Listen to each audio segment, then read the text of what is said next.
Antonio Banhalan. Para po sa inyong lahat ngayong hapon, gusto ko lang magbigay ng trivia. Alam nyo ba na kahit umaga, nandyan ang buwan? Hindi na natin siya masyado napapansin kasi mas kapansin-pansin yung sinag ng araw. Yung mga ganong uri din ng tao. Yung todo papansin, pero hindi siya napapansin kasi may mas kapansin-pansin sa kanya. So yun, tungkol po dun yung tula ko, tungkol sa isang buwan na umiikot sa mundo, samantalang yung mundo umiikot sa araw. In short, tungkol to sa isang taong nagmamahal ng isang taong nagmamahal ng ibang tao.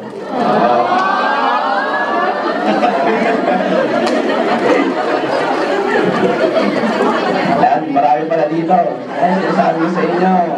Yung iba dyan, may mga asawa na, pero minsan sa buhay nyo, naranasan nyo rin to. Alam ko yun. Kasi nung bata pa ako, bata pa rin ako ngayon. So, ang title po nito ay Luna. Sana magustuhan nyo.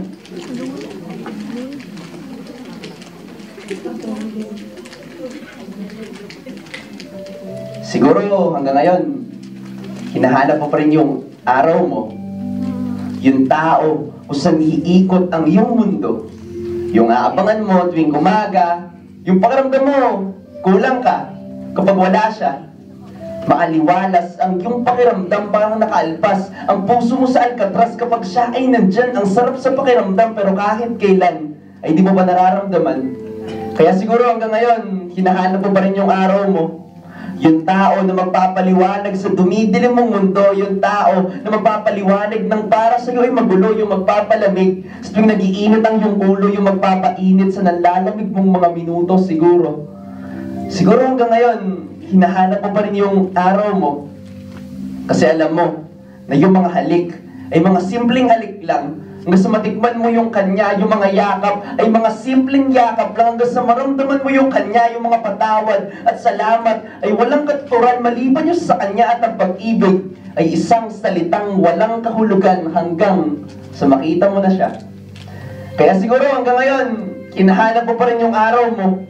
Nakapaglakbay ka na ng ilang gabi sa disyerto ng sakit tumingala sa mga bituin habang ninanamnamang pait at ang galit kinulong ng mga ulap at ang langit bumulong sa mga kulisap at kuligling nagtanong, ano na ba yung naghahanap sa paligid sumulong kasi hindi mo pa rin mahanap ang pag-ibig siguro. Naranasan mo na lumipad sa kalawakan ng pagkabagsak, lumangoy sa karagatan ng pag-iyak dahil sa hindi matupad-tupad ng mga panaginip at pangarap siguro. Natikman mo na yung mga peking halik, peking mga yakap, peking pag-ibig, patawad at salamat. Pero teka, kung saan-saan ka pa naghahanap pero hindi pa tayo nakakapagsimula ng sarili nating pag-uusap, kamusta?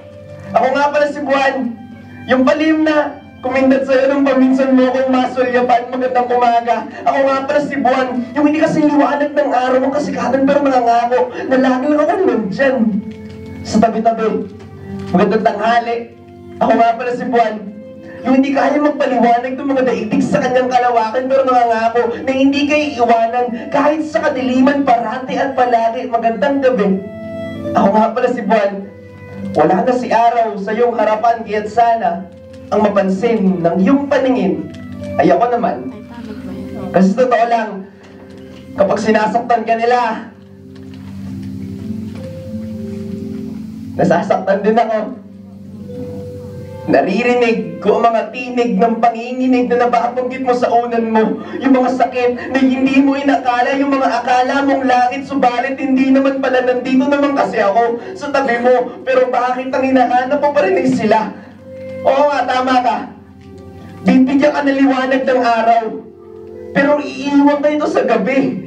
Bakit mas napapansin mo pa yung mga tala at bulalakaw kahit ako mismo ang nasa iyong tabi at sa bawat pangyayari? Nabibigyan kita ng dahilan para ngumiti. Naaalala ko palagi na ang pag-ikot mo sa araw at ang pag-ikot ko sa'yo ay habang buhay na mananatili. Pero itago mo na ako ng ulap, tabunan mo ng ulan, palaging alalahanin na ako ay nandyan ilihiman. Ang pagiging nandito ko dahil sa lakas ng sikat ng araw, agawan ng atensyon ng bawat pulalakaw, magkasinla ka rin lang ang araw at ang buwan. Kung tinitigan natin sa kalangitan pero sa araw, alam kong wala akong kalaban-laban.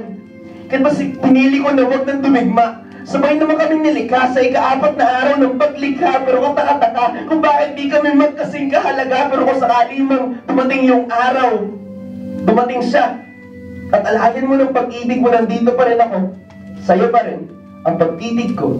P.S.